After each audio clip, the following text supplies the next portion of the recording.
Okay, so welcome to day 2. Congrats on completing day 1 of the video lessons. All right, so today we're gonna quickly review what we did on day 1, and then we'll continue for the lessons for today. So let me share my screen here so we can quickly review what we did for day 1. So if you recall, on day 1, we went through the entire chessboard. We went through the fact that the chessboards, all the squares on the chessboard are all numbered. So here we have A1, we have E1. This is E4. We talked about the rows in chess, which represents the rank. We talked about the columns, which are the files in chess. And we know that we have different files, A file, B file. This is the F file. We talked about the different diagonals. As you can see in this diagonal, we have this diagonal A1, B2, C3, D4, E5, F6, G7, H8. So this is the A1 to H8 diagonal because the diagonal starts at A1 and ends at H8. So every square on the chessboard has a name, and so it's important to know that. When we play the game of chess, we often record the moves. And when we record the moves, it means that you cannot take those recorded games and replay them. It's one of the ways you learn or you go through your games when you want to review your games so that you can improve your chess. So let's start with a notation for the king. And we'll go through all the different pieces. So the king, because it starts with K, we use the capital letter K. So if I had a king on E2 and I move my king from E2 to this square E3, I have to record that move. So I start with the notation for the king, in this case, capital K, and then I will record E3. So that'll be small letter E and the number 3. So if I have to record that, I'll record E3. That is how I'll record that move. So capital letter K for the king, then the square the king moved to, which is E3. Right, that's what we have here. If I have a rook on B4, and I move my rook from B4 to F4, I will record that move, rook, R for rook, capital letter R, and I'll put the name of the square F4. So in this case, I'm gonna have capital letter R, then F4. So that is how I will record that move. If I have a queen, let's say I have the black queen here, and I move the black queen from here to this square. So if I move the queen to G5, then I will record capital letter Q, G5. Okay. So the same thing with the bishop. If I have a bishop here, and I move the bishop from here to that square, then I'm gonna record. So bishop is capital letter B to F7. So this will be B, F7. So we use the same notation for all the other players. Now, for the knight, let's say I have a knight here on G1.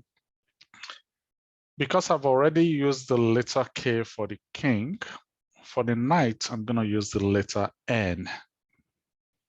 So if I move my knight from here to here, so I move the knight to F3, I will now record that as capital letter N, F3. So that's me moving my knight to F3. So what about the pawns? Now the pawns are a little bit different. So if I move my pawn from here to d4, for the pawns, you would think we'll use the letter P, capital letter P, but for the pawns, we don't use any letters in front of them. So for the pawns, we just put the name of the square that the pawn moves to. So if this pawn moves here to d4, I'm simply going to write it as d4. Okay. So every other piece, we'll put the capital letter of the piece in front of it, except for the pawn where we just put the name of the square that the pawn moved to. Okay, so let's talk about capture. How do we record capture? So let's say I'm starting a game and I play e4 and black plays d5. Right, so in this case, I played e4, d5, so I'm just going to record e4 for white, d5 for black, so small letter e. Right, so I played e4, black played d5. Now, if my pawn captures this pawn, how do I record a capture? So for capture, we use the notation X. So I take this pawn here, which is E, and I'll say E, X, D5. And so that I'm going to write as E, X, D5. So I take the position of the pawn where the pawn is, and I put the X to capture, and I put the name of the square that was captured. So in this case, EX the square. Unless it's black to play, black captures with the queen to d5. So in this case, we'll say the queen, we can use queen, capital letter Q, X, d5. And so that we can now write Q, X, d5. Or we can even say d8 because the queen was on d8, X, d5. But I like to use the name of the pieces. Right, so that would be queen X d5. So it's going to be the same idea. Let's say I play my knight here and black plays this. So now if it's my turn to play as white, I can take that queen with my knight.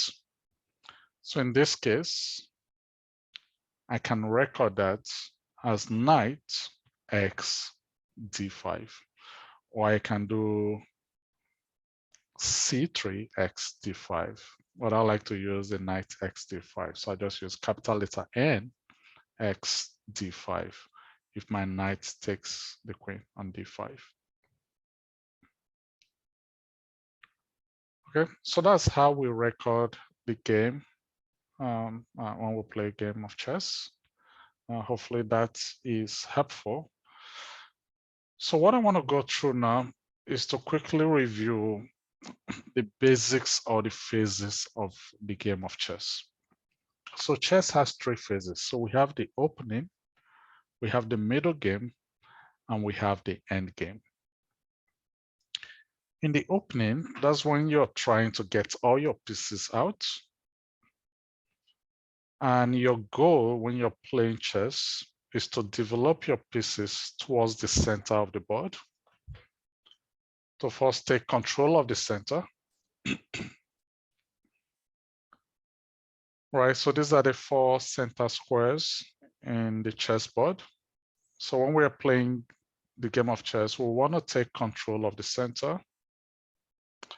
We want to bring out all our pieces that are on the back rank. We want to bring them into play. And so we want to develop our pieces closer to the middle of the board. And thirdly, we want to protect our king by castling. So castling is a move we're going to review. Later, I'll probably review it today briefly. But that's the three main objectives when we are playing in the opening. So let's say I want to start. It's always preferable to start with the pawns in front of your king or in front of your queen. So in this case, if I'm starting, I may start with e4. Black will want to do the same thing to take control of the center, and black plays that. So let's say I continue the game with my knight. Black plays the knight to c6. I bring my bishop out. Now, the terminology we use for chess, we use in chess for this, when we bring our pieces out, is what we call development. So you develop your piece when you bring them into the game or towards the middle of the game. So in this case, I developed my knight from g1 to f3. I developed my bishop from f1 to c4. So this is the terminology we use in chess when we bring out our pieces. So black may continue like this. I may continue, let's say black plays, I play that, black plays, I play my bishop, black plays, their bishop, let's say on this square. I play my queen on that square. And let's say black plays their queen on that square. Now let me show you the move called castling. So to castle is the only time in chess you can move two pieces at the same time.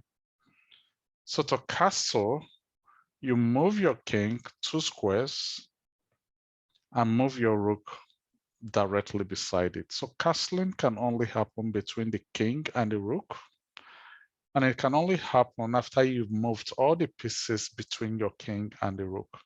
So in this case, I can castle on this side because I've moved the pieces between the king and the rook on this side.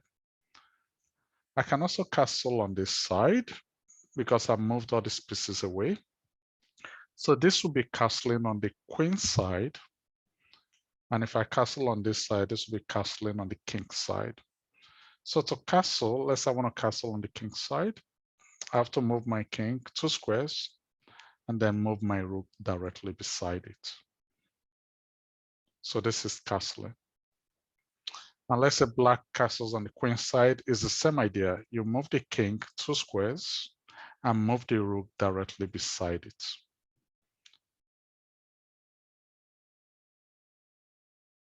So castling is something we'll review again, but that is the whole idea of castling. The idea of castling is to protect the king, because we want to move the king away from the center, because the battle in chess happens in the center. We move the king to the side where it's safer. And we are also creating room to bring our rook into play so that the rook can participate in the middle of the game. Right, so this is the opening. In this case, we'll say that we've completed our opening phase of chess. So in the opening, that's when we bring out all our pieces towards the middle. And now we can safely say the opening phase of the game is complete. And this now is the middle phase of the game. So in the middle, we can continue by playing and exchanging pieces. So let's say I capture that piece, black can capture, I may capture black piece, black can capture back with a pawn. I can go ahead and capture the queen, the rook can capture. I can capture that piece, the rook can capture.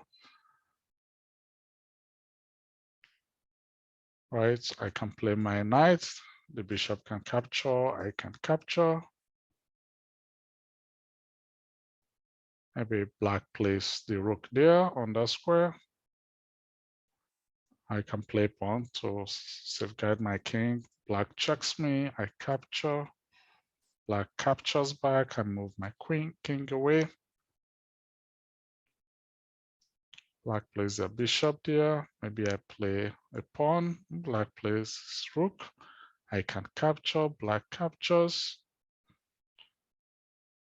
And so in this position, we've exchanged almost all our pieces.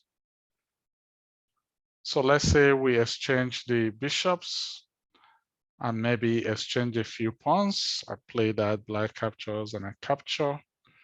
So this is what we call the end ending of the game, right? So now we've transitioned from the opening phase to the middle phase. And now this is the end or the end game phase of the game, where we've exchanged most of the pieces and we'll have just a few pieces left in the game. Okay, so again, let me review that. There are 3 phases in the game: the opening, the middle game, and the end game. And I did mention that when we are playing in the beginning of the game, we want to get all our pieces, take control of the middle squares, develop our pieces towards the center of the board, and then we castle to protect our king. Okay. All right, so we'll end the lesson here for today. So you're gonna get your assignment for day 2, and again, continue to practice. And on day 3, we're gonna go in and start looking at captures and a few other concepts that you need to understand in the game of chess. Okay, all right, see you soon, bye.